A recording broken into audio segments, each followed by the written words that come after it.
spent a lot of time branding some of the DAOs that you might know. I'm a regular contributor to Vita DAO. I branded Hair DAO, Valley DAO, Athena DAO, Cryo DAO, Side DAO, Lab DAO, XYZ. I used to work for Molecule, and I have done a number of side projects, including Longevity Decentralized Review, the Longevity Prize, a whole bunch of other stuff. And I'm basically here to advocate for design as part of a decentralized organization. I think that it's often an overlooked consideration. I think it's often treated as an afterthought, and I think that in the day of like Canva and do-it-yourself tools, there are a lot of kind of misconceptions around design, that it's not something that really needs continuous maintenance and upkeep. And so very quickly I want to kind of convey 4 points about why you should invest in design early and why it should be part of your growth strategy as an organization. I'm also going to talk to the guys over here a little bit.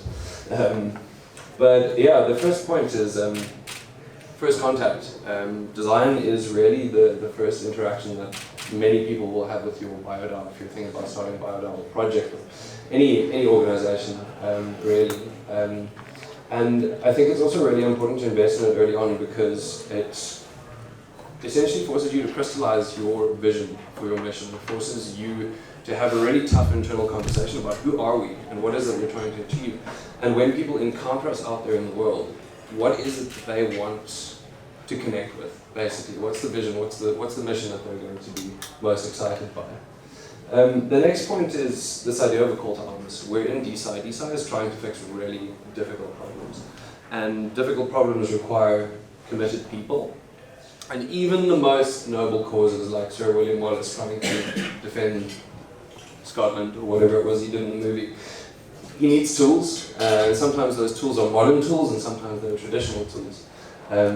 So basically, design is a really powerful tool for motivating people and incentivizing people and drawing the right people into your community. Identity begets community. So the best brand identities are based on human identities. And human insight is the thing which drives the most powerful communication strategies in the world. When I used to work in advertising, we were always looking for the big idea. But the best big ideas are driven by human insight, not a brand insight, not data, not reducing people to a number, but by really connecting with people on a human level. And as our dear friend, some of you may know him, he's not really part of this scientific community, but he's part of a scientific community. I think there are a lot of people out there in the world who are looking for identity, and they're looking for a way to share identity. And I think that the power of a kind of singular vision, whether it be through design or through a mission, like the ones that we're trying to solve in DeSci, is a really powerful uniting factor. And then the fourth point is that productivity needs stability. History is littered with examples of great minds, many of them scientists, who have intentionally kind of removed the intellectual clutter or the cognitive load from their daily schedules. Einstein famously only wore like one suit for a very long time. And essentially a good brand identity and a functional design system and a robust brand identity means that you're able to scale and you're able to maintain a kind of singular tone of voice as your organization grows from strength to strength. So next, a couple of questions that I get asked a lot. And the first one I'm going to address is probably the most controversial thing that I'll say today. Should design be decentralized? No, it shouldn't. I think the real question that we need to be asking is why should we want to decentralize design? And I think that the most compelling argument that I can make is that we're here to fix science. We're here to fix a system that's inherently broken to some degree. But there are a lot of tools that are not broken, that have been proven to work over centuries. Operations, HR, communications tools, design is one of these tools. And essentially, while design needs to adapt and it needs to become more collaborative and needs to become more flexible, we're not trying to revolutionize design. I would encourage you guys to think of design as a tool like development that you can integrate with your organizational structure to develop a more robust organization. The next one I get asked a lot is, can AI do it? It's kind of a hot topic at the moment. I would say yes, it can. It can help. And one of the case studies where we use AI to produce some pretty cool artwork is the Longevist. For those of you who don't know, it's a preprint publication platform where we have a panel of really kind of informed voices in the longevity space who vote on the latest and greatest longevity science research. And we essentially endorse 10 papers every quarter, and the top 3 get custom artwork.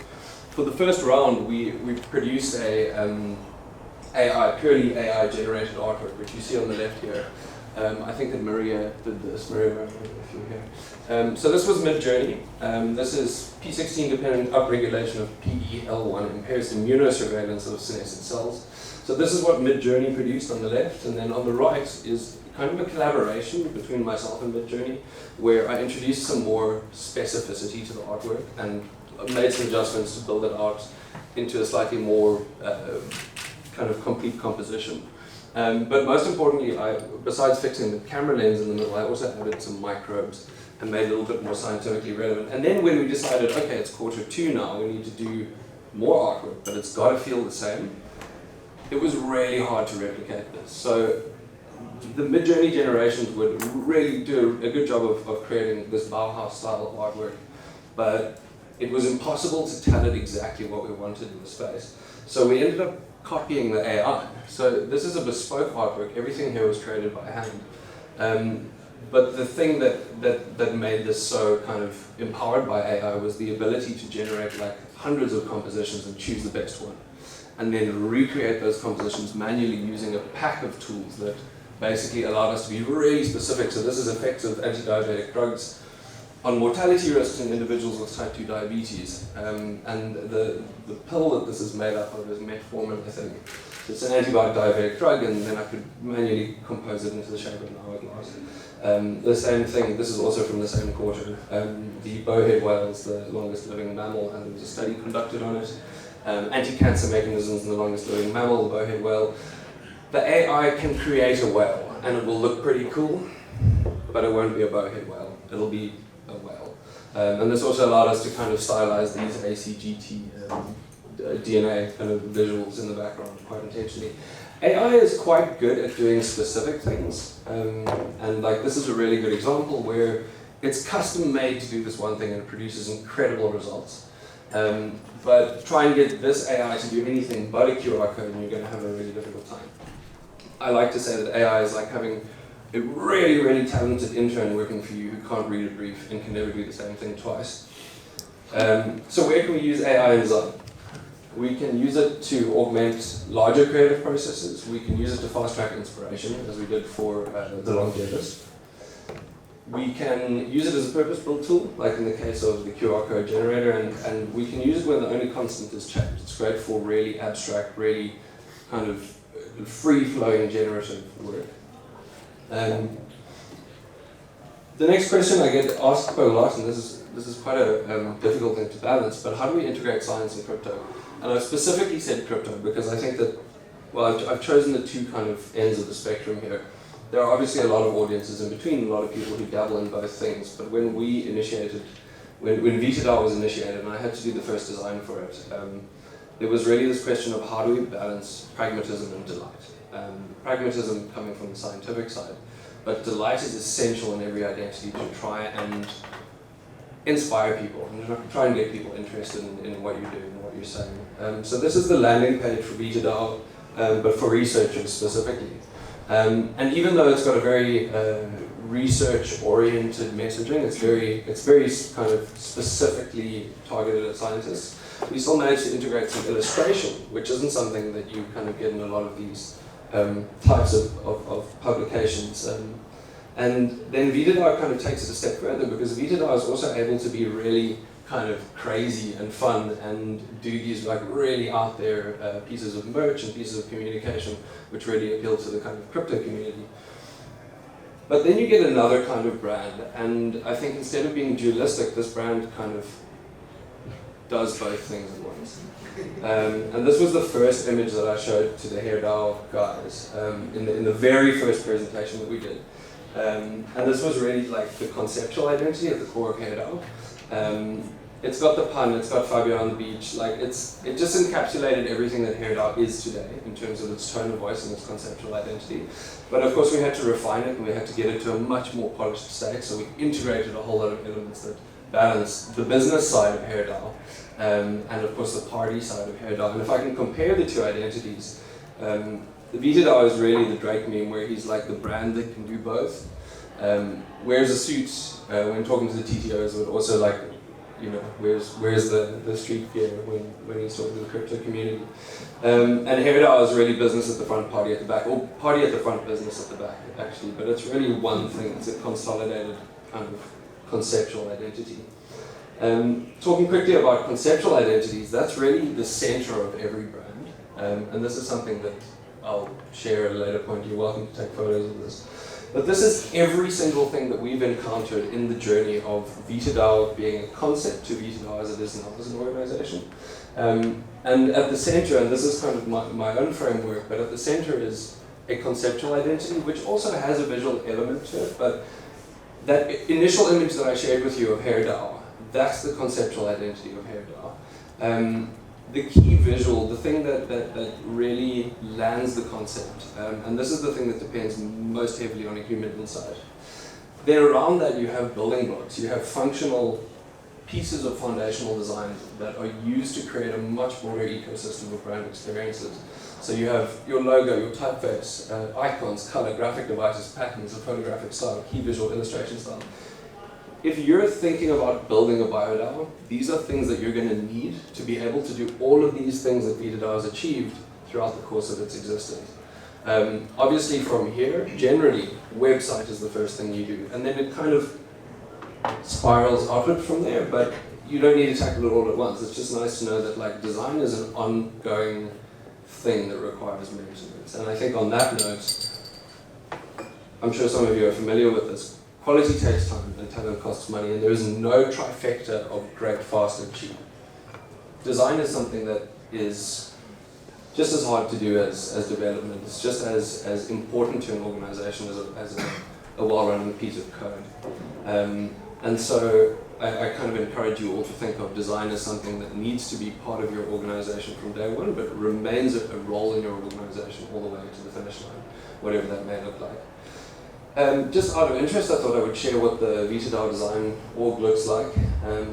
So this is not a perfect system at all, I'll admit that. But basically what we've done is a lot of these people are contributors, a lot of these people work in the DAO, but we've separated it out into a kind of client-agency output relationship, where we get input primarily, or I get input primarily from the Community and Awareness Working Group, the Coordination Working Group, and the Longevity Deal Flow Working Group, as the stakeholders of different parts of the DAO. And they basically bring me requests, and then we also get a lot of input from organizations like kind of side projects and spin-outs like Matrix Bio, Longevity. These things all come in from the top, and they all land on my desk. And I basically run a system within VitaDAO where I pull in the contributors who would be best suited to deliver on each thing. And sometimes jobs are predefined. Sometimes we have to bring in people who work on special projects, illustration, video production, 3D artists, things that are out of our wheelhouse, things that we can't do ourselves. And then there are developers, both Web 2 and Web 3 developers, who work on-chain and off-chain. The Web 2 side of things is really like Webflow and kind of more traditional digital communication stuff. And then the Web 3 developers do all of our on-chain stuff, which often requires design. So it would be kind of a fallacy that on-chain design, that on-chain development work doesn't need design, because it frequently does. It should all follow the same design system, basically. And on that note about Web 2 versus Web 3, I think there's a lot of, there's a tendency for people to expect that everything, and this comes back to my question about decentralizing design, there's a tendency to think that everything needs to be an open tool, everything needs to be editable by everyone. And there's this idea of like, is it a open GitHub, like a public GitHub repo for our code, or are we going to use a closed app like Webflow? And I think we should kind of turn that narrative on its head, and we should accept that some tools are good at some things, and some tools are good at other things, and we should integrate them all into the system. For example, Figma is fantastic for collaboration on digital assets, but there are some things that Photoshop can do that Figma just cannot produce. And the same thing for various platforms here. So I would encourage you to kind of remain open-minded about all the tools that you have in your kind of quiver. And then the last one is just some good free design resources for people who are building stuff themselves, because you can't always bring on a professional at the beginning of your project. I would encourage you to try and find a professional who's willing to get involved early on, but sometimes the best people aren't willing to work for tokens or the promise of tokens. And so it can be difficult to find the right people. But these are really, really top quality design resources that you can kind of assemble pieces of yourself and produce some pretty good results. And yeah, then just some parting shots. Design should always be a part of your organizational roadmap.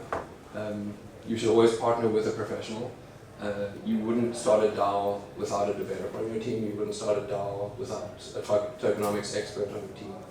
Similarly, I would encourage you not to start a DAO without a visual communicator on your team, because you have a lot to communicate as a DAO.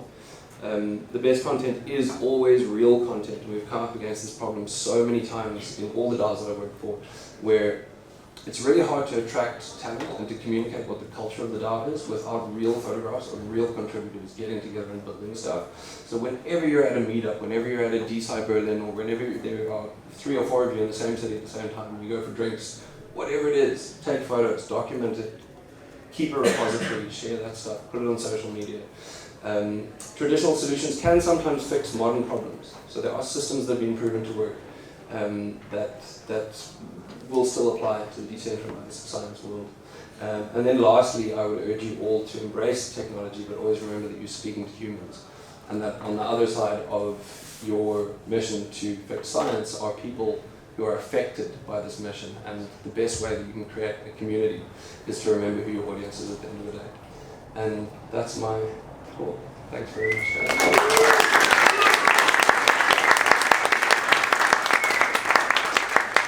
Thank you so much. This was truly awesome. Thank you. Really beautiful presentation. Thanks. And content as well. Cool. I assume we're out of time. No, we're not. No, we're not. Let's do some questions. Okay. Anyone has a question? Yeah, I'll start actually. Go. So, Si, you were talking a little bit about this sort of agency model, or the way that you interact with VitaDAO and how you kind of build a system.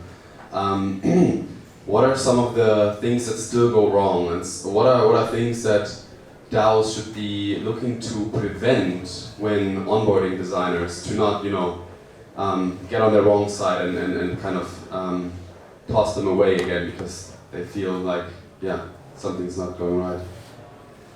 I think the biggest challenge for me adjusting to working in like a decentralized way, or working in an intensely kind of open way, is the erraticness of the work.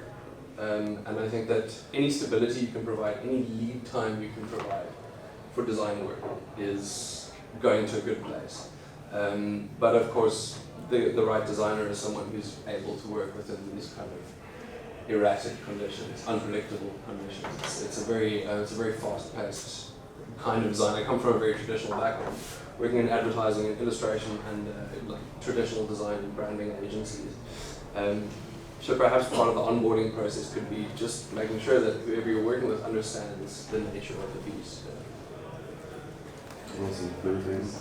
Okay, who else has a question? I'll come with Mike. Should I take your mic and you can? Perfect collaboration, Si. Thank you for the talk. For the context, most of the stuff in Web3 or crypto is heavily skewed towards technical stuff.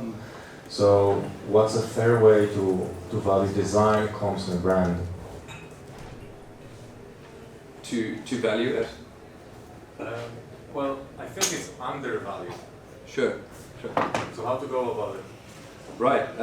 I mean, that's kind of what I'm here to advocate for, I guess. Like, I'm hoping to kind of spread the good word here.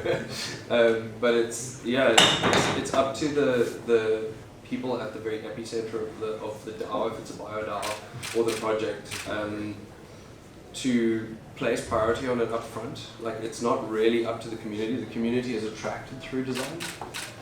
But for example, like the initiators really need to consider it to be a priority.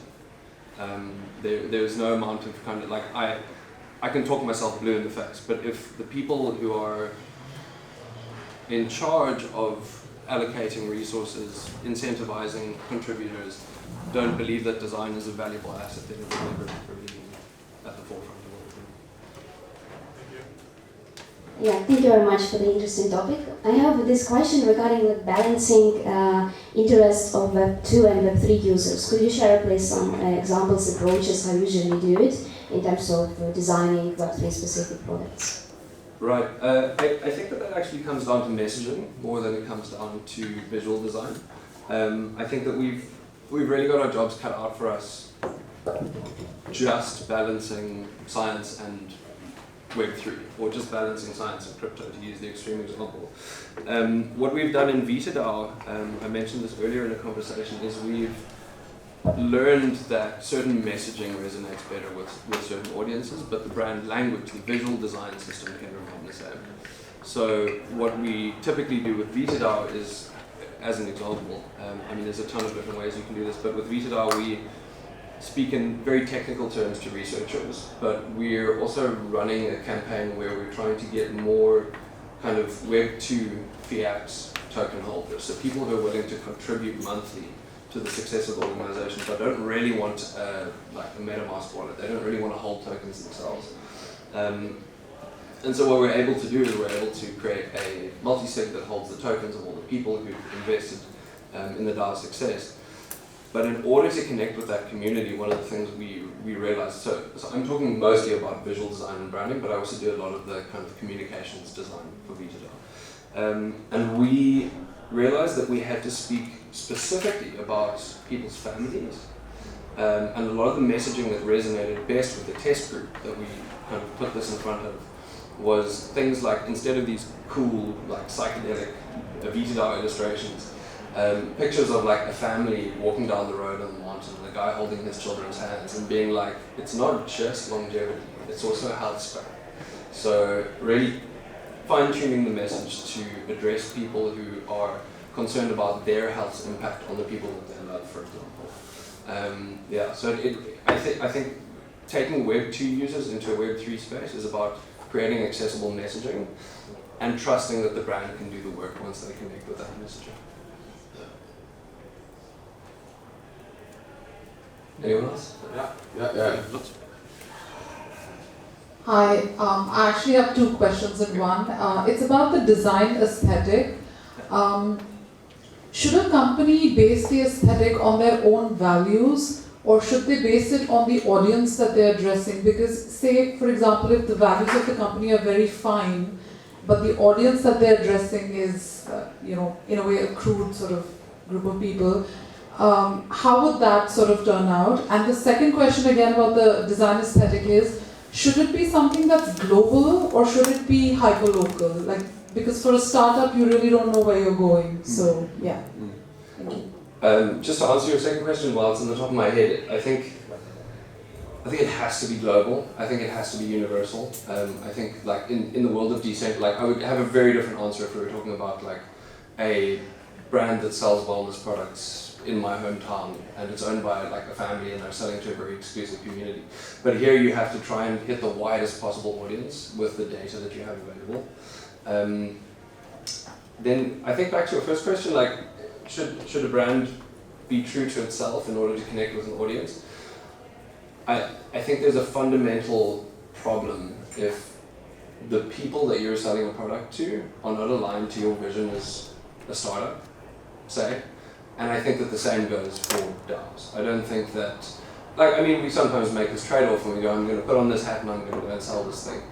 But I think that the most successful organizations are ones that truly believe in the audience that they're selling stuff to. And I'm quite vehemently opposed to an extractive model which is why I don't work in advertising anymore. I feel like it's a very one-sided kind of extraction that comes from an organization taking something out of a community.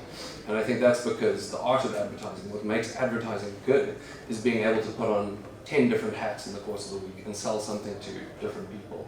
Whereas I think communities like the Web3 community, where the people who are creating the object, who are creating the final product, are part of that community. They're affected people.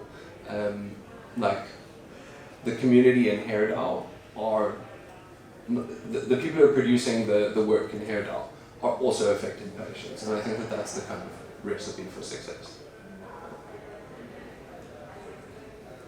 Hey, Si, in the back.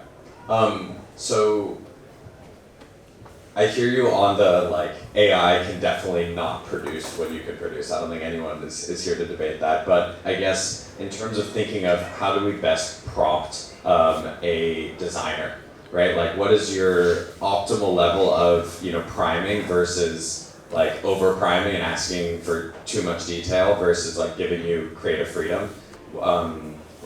What piece of information do you like to know? What piece of information do you just want to leave for yourself to figure out? Yeah, you just reminded me of something that one day said to me earlier, that designers' jobs are not threatened by AI, because clients would actually need to be able to tell the designer what they want if they were using an AI. There's never enough information. More information is better. I use briefing templates, but often I'll have a follow-up call or 2 follow-up calls with the client before even starting on the design, because there is no amount of information that you could put in my brain as the person who needs to extract a human insight out of this information. That would be too much information. It's pretty much that simple. More is better. Yeah. How do you guys tackle all the negative impact of scam DAO, scam NFTs? Our company signed NFT. Everybody's like, why do you use NFT still? Do you have a design approach to rebuild trust? Do you have a communication approach to that? And that was a big deal this last year, kind of. Yeah.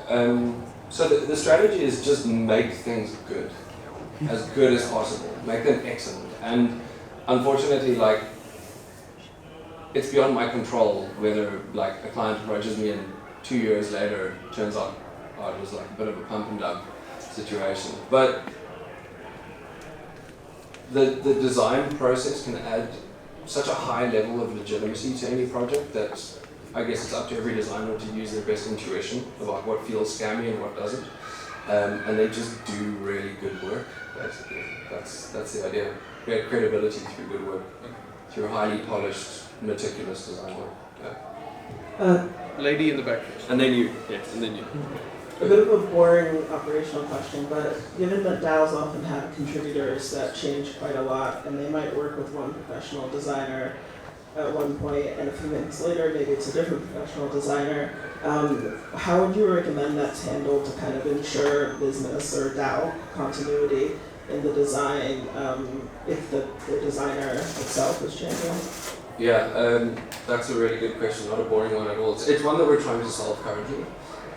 We generally create a brand repository for each DAO, but what we're trying to get better at is understanding the handoff between, for example, I pretty much spend half of my time with each DAO, maintaining, updating, evolving, kind of just keeping things ticking. And I can't do that for every DAO that I brand. So one of the challenges, I guess this is an open challenge, so anyone is welcome to suggest how to solve this better. I was talking to Raz about this, who you guys just did a workshop with, but it is creating toolkits that are transferable. But I think the challenge that we found is when we hand over a toolkit, but another professional doesn't pick it up. I no longer do Athena DAO's design, for example, but their design is excellent because there is a professional who's picked it up and is already there. So I think the trick is just don't try and do it yourself, right? You wouldn't have an app built by a developer and then they give you the code and you're like, cool, I want a new feature, I'm gonna take pieces of the code and see if it works. And transfer the onus to a professional. My question is about the changing role of design, specifically in the context of DAOs. So DAOs have different goalposts, different KPIs in classical extractive corporations. And you talk a lot about the visual side of things, about the outside, the public-facing part of things. But what you also, you had a slide about the organizational design, how you work within the context of the DAOs that you work with.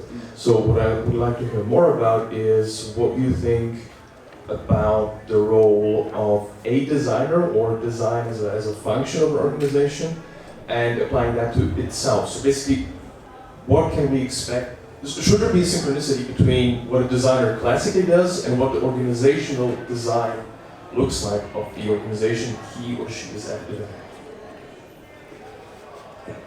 I'm sorry for asking complex questions. Yeah, that was a rather complex one. Well, organizational design, Yeah. and just riff on it. Sure. I think that